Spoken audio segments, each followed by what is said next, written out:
Hello friends, मैं संध्या आप सभी की स्वागत करती हूँ स्टडी कैरिकुलम में।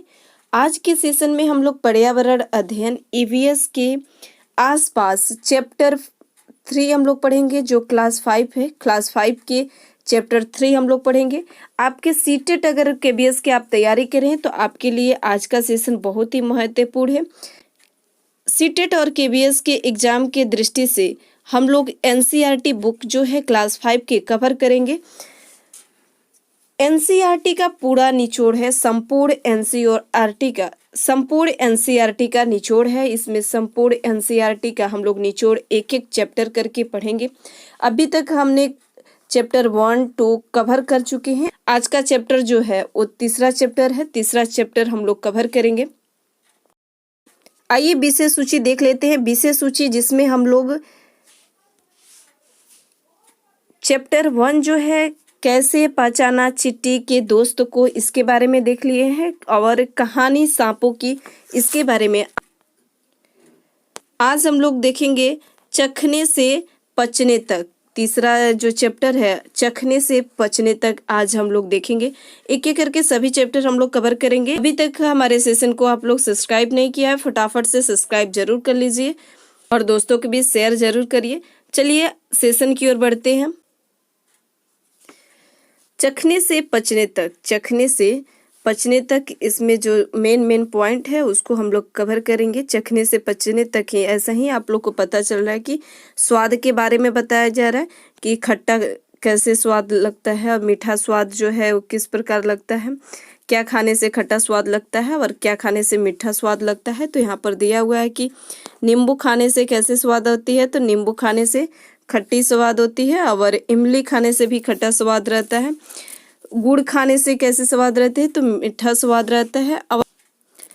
और यहाँ पर बताया गया है कि पीसकर देने से किसी भी चीज को, जैसे कि गुड़ है, गुड़ को ही पीसकर देने से स्वाद जो है, स्वाद का पता नहीं चल पाता है।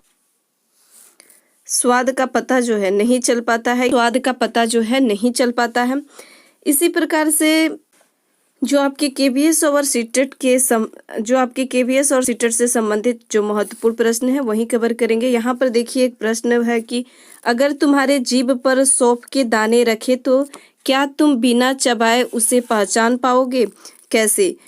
इसका आंसर तो यहाँ पर दिया नहीं है, लेकिन मैं बता दे रही हूँ कि इसका आंसर क्या होगा। इसका आंसर जो है, अगर आपकी जीभ पर सौंफ रख दी जाती है तो आप बिना चबाए इसको कैसे पता कर पाएंगे? तो इसके सुगंध से हम पहचान सकते हैं कि किसका सुगंध है। तो सुगंध के माध्यम से हम पहचान सकते हैं कि ये सौंफ है या कुछ और है। फिर उसके बाद से यहाँ पर दिया हुआ कि आंखें जो है बंद करके स्वाद पहचानना है, वहीं सुगंध से ही आंखें बंद करके कैसे पहचाना जाता है, तो सुगंध से उसके पहचान लिया जाता है। और यहाँ पर दिया हुआ है, देखिए यहाँ पर जीभ पर 4 जो है लाइन दिया गया है। इस लाइन में बताया गया है कि जो कड़वा, जैसे कि आगे पीछे बाएं या दाएं तरफ जो है वो किस प्रकार के स्वाद देते हैं। तो आगे के जो है, सबसे आगे वाले भाग जो है ये मीठा देता है। आगे वाले भाग जो है कैसा स्वाद देता है, तो आगे वाले भाग जो है मीठा स्वाद देता है। और पीछे वाले जो भाग होता है वो कड़वा स्वाद देता है। पीछे वाले भाग जो है वो कड़वा स्वाद देता है। और दाईं और बाईं दोनों तरफ के जो है वो नमकीन और तीखे देते हैं। कैसे स्वाद होता है, यहाँ पर आंसर दिया नहीं है, लेकिन मैं बता देती हूँ। नमकीन यों तीखे कैसे होता है, तो नमकीन यों तीखे होता है,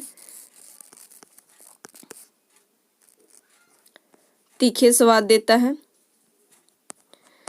तो इस प्रकार से हमने स्वाद के बारे में देखा कि कौन से भाग जो है किस प्रकार के स्वाद देते हैं। महत्वपूर्ण है, आप लोग अच्छे से इसको, ये महत्वपूर्ण है, आप लोग इसको अच्छे से देख लीजिए। उसके बाद से यहाँ पर कुछ शिक्षक संकेत है आपके लिए, जो आपको हेल्प करेगा।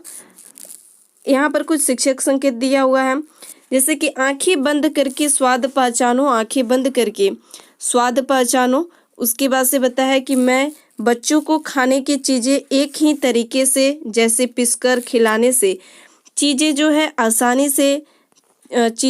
आसानी से पहचानी नहीं जाएगी। बच्चों को अलग अलग खाने की चीज़ों के स्वाद बताने और नए शब्द ढूंढने के लिए प्रोत्साहित करें।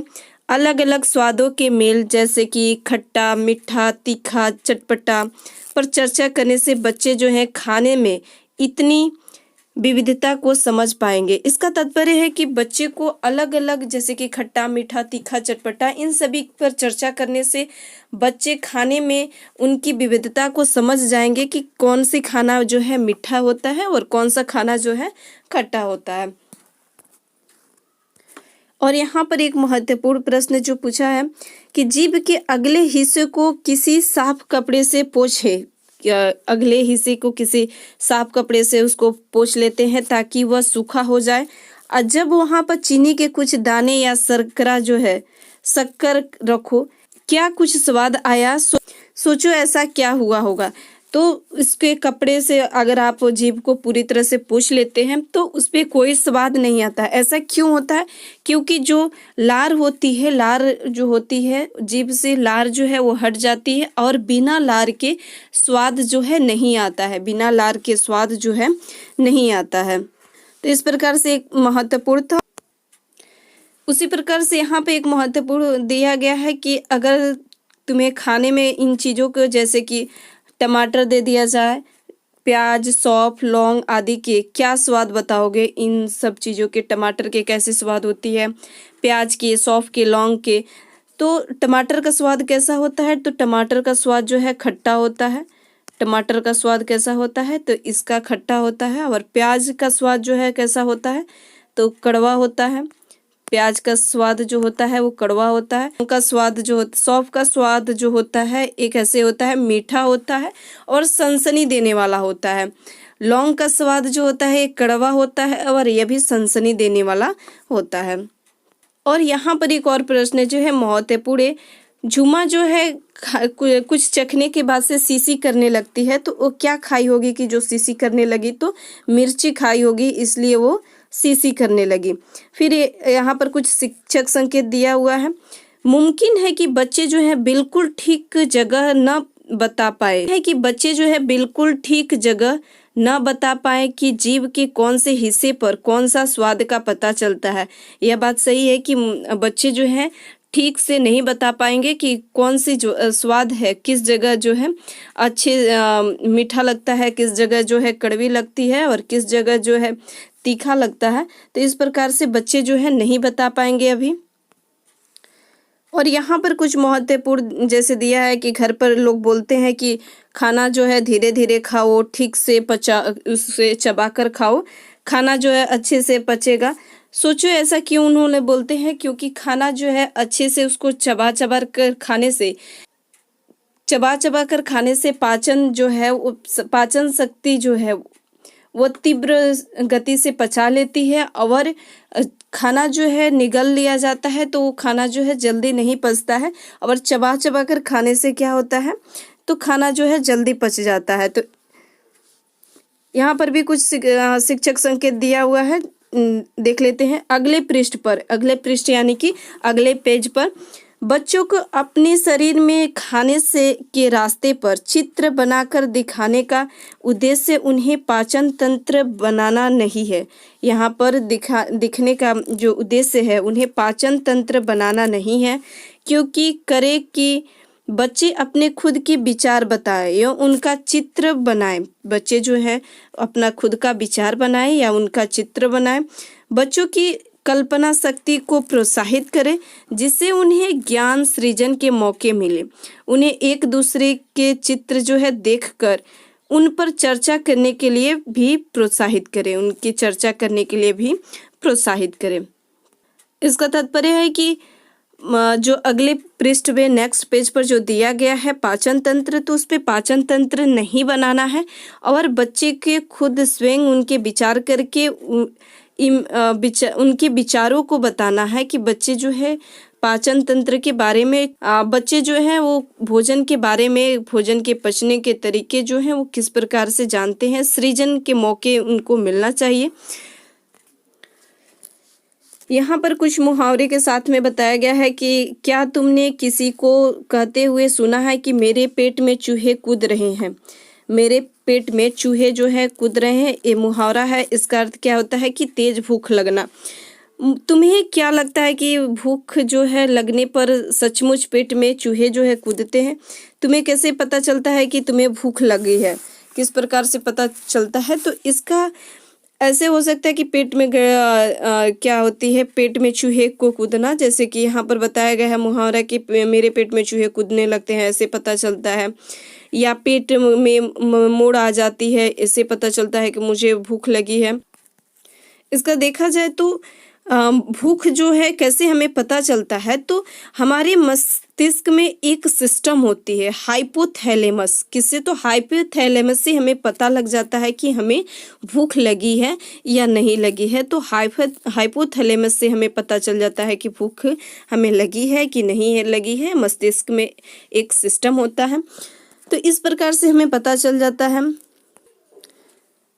और भी कुछ महत्वपूर्ण है, जैसे कि यहाँ पर बताया दिया गया है कि मुझे तो मेरे सिर में दर्द होने लगता है। यहाँ पर एक गुड़िया कह रही है कि मुझे तो मेरे अगर भोजन नहीं करे कि मुझे तो भोजन नहीं करने से सिर में दर्द होने लगता है। और यहाँ पर एक बालक कह रहा है कि जब भूख लगती है तो मुझे गुस्सा आता है। और इन्होंने इसे कहा कि जब मुझे भूख लगती है तो बहुत तेज गुस्सा आता है। और ये बालक कह रहा है कि जब मैं भूखा होता हूँ तो थका थका महसूस करता हूँ। भूख लगती है तो मैं थका थका आलसी तरह के रहता हूँ। और यहाँ पे गुड़िया कह रही है कि जब मेरी बहन को भूख लगती है तो रोती हूँ।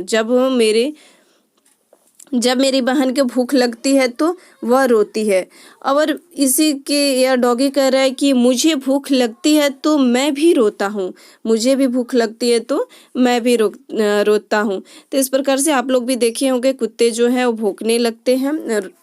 और इस प्रकार से हमने जाना कि कैसे क्या भूख लगती है तो सिर दर्द करने लगता है, गुस्सा आता है, थका थका महसूस होता है, और भूख लगने पर रोने बालक लगते हैं। तो इस प्रकार से हमने जाना कि क्या क्या गतिविधि जो है होती है। नेक्स्ट पेज में बताया गया है कि नीतू को ग्लूकोज जो है चढ़ाया जाता है। उसको दस्त वगैरह हो गया है तो नीतू को ग्लूकोज जो है चढ़ाया जाता है। डॉक्टर के पास जो है वो ग्लूकोज जो है चढ़ाती है, जिससे जो है जल्दी ताकत मिलती है, उसको हिम्मत मिलता है। ग्लूकोज से जल्दी ताकत मिलता है, ताकत मिल जाएगी और हिम्मत भी। तो जल्दी जो है ताकत भी मिल जाएगी और हिम्मत भी ग्लूकोज चढ़ाने से। और दस्त होता है तो उल्टी होता है, दस्त होता है तो ग्लूकोज चढ़ाया जाता है। ऐसा क्यों चढ़ाया जाता है? क्योंकि हमारे शरीर को ऊर्जा देने के लिए ग्लूकोज जो है चढ़ाया जाता है। और यहाँ पे एक पॉइंट दिया है, देख लीजिए कि तुम्हें याद होगा कि चौथी कक्षा में नमक, चीनी या घोल जो है बनाया था।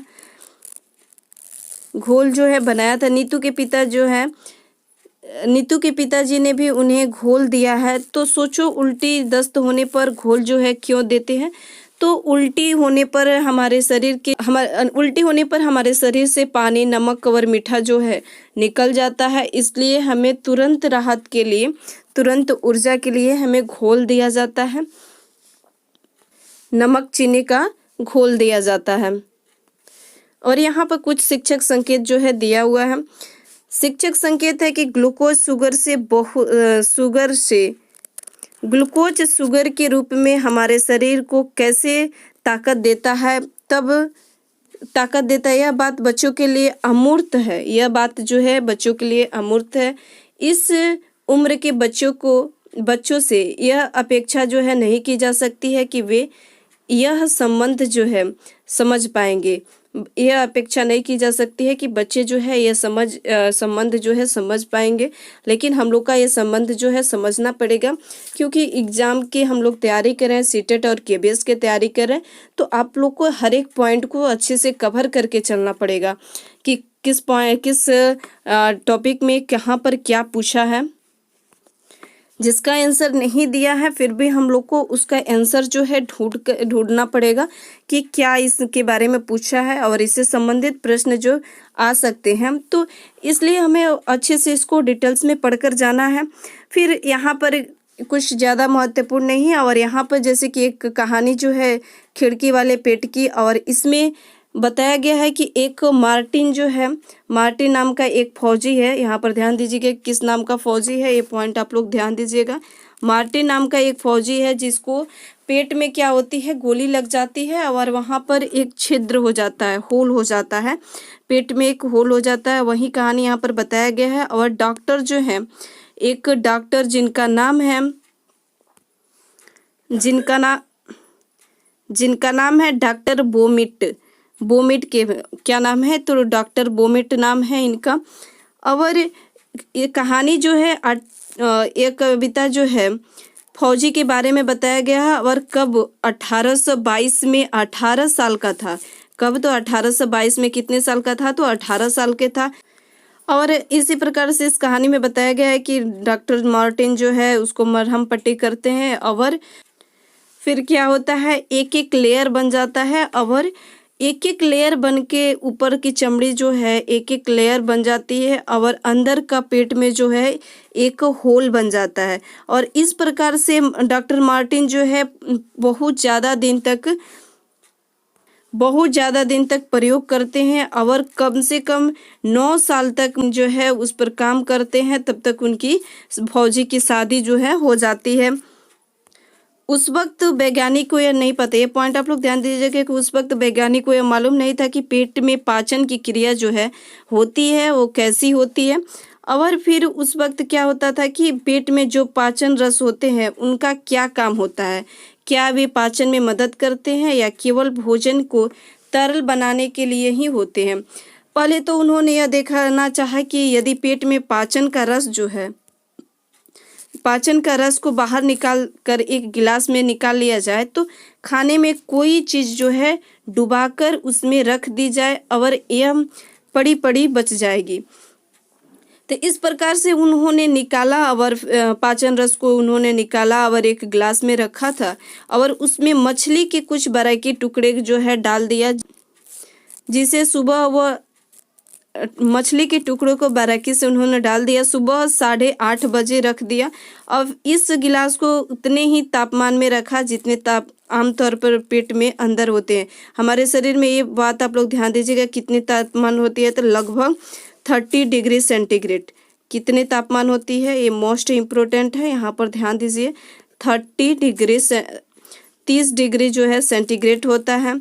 दोपहर के 2 बजे तक उन्होंने देखा कि मछली के टुकड़े जो है वो पूरी तरह से गल गए। कितने बजे, तो 8:30 बजे रखा गया था और उन्होंने देखा कि दोपहर देखा 2 बजे तो मछली के जो टुकड़े थे वो पूरी तरह से गल चुका था। फिर उन्होंने इस तरह से मार्टिन ने पाचन तंत्र के बारे में बताया जो यहाँ पर दिया हुआ है। उन्होंने एक तालिका बनाया पाचन तंत्र के बारे में कि जब उन्होंने एक्सपेरिमेंट किया, उनके शादी तक, फौजी के शादी होने तक उन्होंने एक्सपेरिमेंट किया, तो उस वक्त तक उन्होंने देखा कि क्या क्या इसमें गतिविधि हुई है। तो उन्होंने कच्चा दूध लिया तो पेट में पचने के लगा जो समय 2 घंटा 15 मिनट लगा और गिलास में पचने का जो समय लगा 4 घंटे 45 मिनट। ये बहुत ही महत्वपूर्ण है। इस तालिका को आप लोग अच्छे से देख लीजिए, अगर नोट्स बना रहे हैं तो उस पर ज़रूर इसको नोट डाउन कर लीजिएगा तालिका के बारे में कि डॉक्टर बोमिट जो है उन्होंने किस प्रकार से तालिका बनाई थी। फिर उबला हुआ दूध जो है 2 घंटे लगा और गिलास में जो पाचन रस में रखा था उसमें 4 घंटा 15 मिनट लगा। पूरी तरह से उबला अंडा 3 घंटे 30 मिनट लगा पचने में और 8 घंटा लगा गिलास में। कम उबला हुआ अंडा जो था वो 3 घंटे में लगा और 6 घंटे 30 मिनट लगा गिलास में। कच्चा अंडा फेंटा हुआ 2 घंटा लगा। पेट में जो है कच्चा अंडा फेंटा हुआ 2 घंटा लगा और गिलास में 4 घंटे 15 मिनट लगा। कच्चा अंडा जो है 1 घंटा 30 मिनट लगा और गिलास में 4 घंटा लगा। कितना घंटा लगा? 4 घंटा लगा। एक था कुछ महत्वपूर्ण, इसमें जो हमने देख लिया, यहीं तक था कुछ महत्वपूर्ण बातें जो हमने देख लिया। और यहाँ पर एक शिक्षक संकेत दिया हुआ है। इस सच्ची कहानी में बच्चे जो है वैज्ञानिक के काम करने के व्यवस्थित तरीके और विज्ञान के इतिहास की एक रोचक दास्तां पढ़ेंगे। बच्चों से यह अपेक्षा नहीं की की जाएगी कि वे पूरी तरह से पाचन क्रिया को समझ पाएँ। पेट क्या होता है, आंत क्या काम करते हैं, यह सब वे बड़े होकर ही जान पाएंगे।